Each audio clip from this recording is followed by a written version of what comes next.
अक्सर हमारे देश में वैवाहिक बलात्कार को लेकर खूब चर्चाएं होती रहती हैं। खूब इस पर बवाल भी होता रहता है।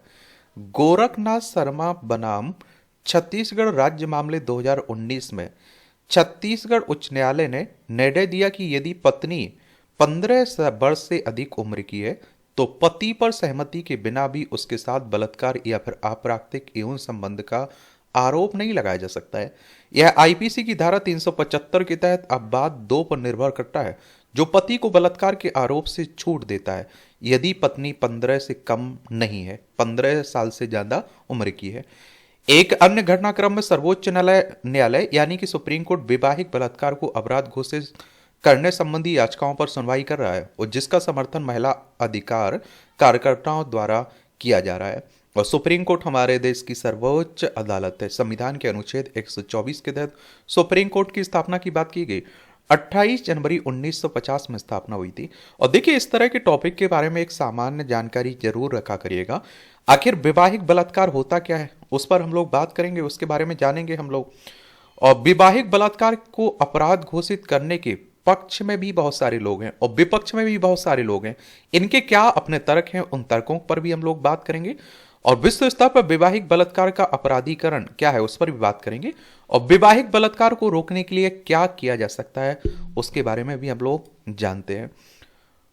तो आप देखेंगे, वैवाहिक बलात्कार एक प्रकार की अंतरंग साथी हिंसा है जिसमें पति पत्नी के बीच जबरन यौन संबंध या फिर यौन उत्पीड़न शामिल होता है। यह भारत में अपराध नहीं है। हालांकि यदि कोई दंपति विवाहित है और लेकिन अलग अलग रह रहे, तो यदि उसकी पत्नी यौन संबंध के लिए सहमति नहीं देती तो पति बलात्कार का दोषी है।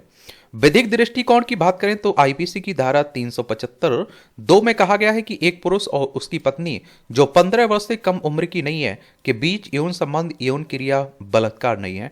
बीएनएस ने वैवाहिक बलात्कार के मामलों में पतियों के लिए प्रतिरक्षा बरकरार रखी है, लेकिन इंडिपेंडेंट थॉट बनाम यूओआई केस 2017 में सर्वोच्च न्यायालय के निर्णय का अनुपालन करते हुए सहमति की उम्र 15 वर्ष से बढ़ाकर 18 वर्ष कर दी गई है। घरेलू हिंसा अधिनियम 2005, यद्यपि वैवाहिक बलात्कार कोई अपराध नहीं है, फिर भी एक महिला यौन दुर्व्यवहार, अपमान या फिर गरिमा के उल्लंघन के लिए घरेलू हिंसा अधिनियम 2005 के तहत राहत की मांग कर सकती है। और वैवाहिक बलात्कार पर आप देखते हैं कि न्यायिक निर्णय तो इंडिपेंडेंट थॉट बनाम यूओआई केस 2017, सर्वोच्च न्यायालय ने 15 से 18 वर्ष की आयु की पत्नियों के लिए भारतीय दंड संहिता की धारा 375, बीएनएस की धारा 63 के अपवाद 2 को खारिज कर दिया, जिसके तहत नाबालिग पत्नियां 18 वर्ष से कम से के साथ संभोग को बलात्कार माना गया था। और इसमें इस अपवाद को मनमाना और असंवैधानिक करार दिया, जो अनुच्छेद 14 समानता, अनुच्छेद 15 गैर भेदभाव और अनुच्छेद 21 आप देखते हैं कि जीवन और सम्मान का अधिकार का उल्लंघन करता है। न्यायालय ने निर्णय दिया कि पोक्सो अधिनियम 2012 भारतीय दंड संहिता से अधिक प्रभावी है, जो नाबालिग 18 वर्ष से कम उम्र के साथ यौन संबंध को बलात्कार बनाता है, भले ही वह विवाहित हो। केएस पुट्टास्वामी केस 2017, इसमें गोपनीयता के आंतरिक भाग के रूप में व्यक्तियों के लिए यौन स्वायत्तता के महत्व पर बल दिया गया है। अन्य महत्वपूर्ण निर्णय देख लीजिए। बॉम्बे वर्ष 2023 में बॉम्बे हाईकोर्ट ने निर्णय दिया कि नाबालिग पत्नी के साथ सहमति से बनाया गया यौन संबंध बलात्कार है और ऐसे मामलों से में सहमति के बचाव को खारिज कर दिया है।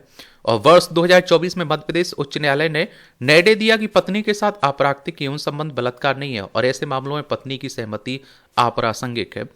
और अप्राकृतिक यौन संबंध पर न्यायिक निर्णय नवतेज सिंह जोहर केस 2018, सर्वोच्च न्यायालय ने सहमति से समलैंगिकता को अपराध की श्रेणी से बाहर करते हुए आईपीसी की धारा 377 को आंशिक रूप से निरस्त कर दिया। क्या कर दिया? निरस्त कर दिया। सरकार का रुख। गृह मंत्रालय ने सर्वोच्च न्यायालय को बताया कि यद्यपि पति अपनी पत्नी की सहमति का उल्लंघन नहीं कर सकता, लेकिन इसे बलात्कार कहना अत्यधिक कठोर और असंगत है। वैवाहिक बलात्कार को अपराध घोषित करने के पक्ष में जो लोग हैं, उनके क्या बातें कहते हैं, वो विपक्ष में है, वो लोग क्या कहते हैं। अपराधीकरण के लिए ये स्वायत्तता का उल्लंघन, हर व्यक्ति को यौन संबंध बनाने से इंकार करने का अधिकार है, यहां तक कि विवाह के बाद भी। नवतेज जोहर मामले 2018 में सर्वोच्च न्यायालय ने यौन स्वायत्तता को बनाए रखा और इसे विवाह के बाद तक बढ़ाया जाना चाहिए। और दूसरा, अपराधीकरण के विरुद्ध में जो बात कहते हैं, विवाह को खतरा, अपराधीकरण से वैवाहिक संबंध अस्थिर हो सकते हैं। और इसके पक्ष में जो लोग हैं वो क्या कह रहे हैं, तो आप देखते हैं कि वो कहते हैं कि सर्वोच्च न्यायालय निर्णय इंडिपेंडेंट थॉट केस 2017 से नाबालिगों के लिए वैवाहिक बलात्कार को मान्यता दी गई, जिससे सहमति को बल मिला। और आप देखते हैं कि जो अपराधीकरण के विरुद्ध हैं जो लोग, वो कहते हैं मौजूदा कानून पर्याप्त है। घरेलू हिंसा कानून पहले से ही यौन उत्पीड़न से सुरक्षा प्रदान करता है। कानून के जो इसके अपराधीकरण के लिए जो पक्ष में है, वो आप देखते हैं कि कानून के समक्ष समानता, पतियों को छूट देना संवैधानिक अधिकारों का उल्लंघन है, अनुच्छेद 14, 15, 21। और जो आप देखते हैं कि इसके विरुद्ध अपराधीकरण के विरुद्ध है, इस संभावित दुरुपयोग, तलाक और हिरासत के मामलों में झूठ आरोप लग सकते हैं। और आप देखते हैं कि अपराधीकरण के लिए पॉक्सो एवं बाल संरक्षण, नाबालिगों के साथ गैर सहमति से यौन संबंध अपराध है और यह वैवाहिक वयस्कों पर भी लागू होता है। और अपराधीकरण के विरुद्ध सामाजिक और एवं सांस्कृतिक मानदंड, पारंपरिक रूप से विवाह में यौन संबंध शामिल होते हैं, जिससे विधिक परिवर्तन जटिल हो जाता है। कानूनी विरोधाभास, तो धारा 377 को हटाने के बावजूद बीएनएस में पतियों के लिए प्रतिरक्षा को बनाए रखा और विधायी क्षेत्र इसमें अपराधीकरण के विरुद्ध में। तो सरकार का तर्क है कि इस संबंध में न्यायालय को निर्णय नहीं बल्कि विधायिका को निर्णय लेना चाहिए। अब विश्व स्तर पर वैवाहिक बलात्कार का अपराधीकरण, 77 देशों में वैवाहिक बलात्कार को स्पष्ट रूप से अपराध घोषित किया गया। 74 देशों में सामान्य प्रावधानों के तहत पति पत्नी के विरुद्ध मामले चलाने की अनुमति दी गई तथा 34 देशों में इसे अपराध मुक्त कर दिया गया या इससे छूट दी गई है। वैवाहिक बलात्कार 50 अमेरिकी राज्यों, 3 ऑस्ट्रेलियाई राज्यों, New Zealand, Canada, Israel, France, Sweden, Denmark, Norway, Soviet संघ, पोलैंड, चेकोस्लोवाकिया तथा कई अन्य देशों में अवैध है। ब्रिटेन, जहां से आईपीसी काफी हद तक प्रेरित है, ने वर्ष 1991 में वैवाहिक बलात्कार के अपवाद को हटा दिया था। क्या किया था? हटा दिया था। अब वैवाहिक बलात्कार को रोकने के लिए क्या किया जा सकता है? तो जया जेटली समिति की सिफारिशें लैंगिक समानता को बढ़ावा देने, मातृ स्वास्थ्य में सुधार लाने और गैर सहमति वाले यौन संबंध वैवाहिक बलात्कार के जोखिम को कम करने के लिए महिलाओं के विवाह का न्यूनतम आयु 18 से बढ़ाकर 21 वर्ष की जाए। विधायी सुधार, तो आप देखिए वैवाहिक बलात्कार से छूट को हटाने के लिए बीएनएस में संशोधन करना चाहिए तथा वैवाहिक सहमति को विधिक आवश्यकताओं के रूप में मान्यता देनी चाहिए। वैकल्पिक कानूनी ढांचा, घरेलू हिंसा अधिनियम 2005 का विस्तार करके इसमें वैवाहिक यौन उत्पीड़न को स्पष्ट रूप से शामिल किया जाना चाहिए तथा दंडात्मक आदेश और मुआवजे जैसी मजबूत नागरिक उपचार की पेशकश की जानी चाहिए।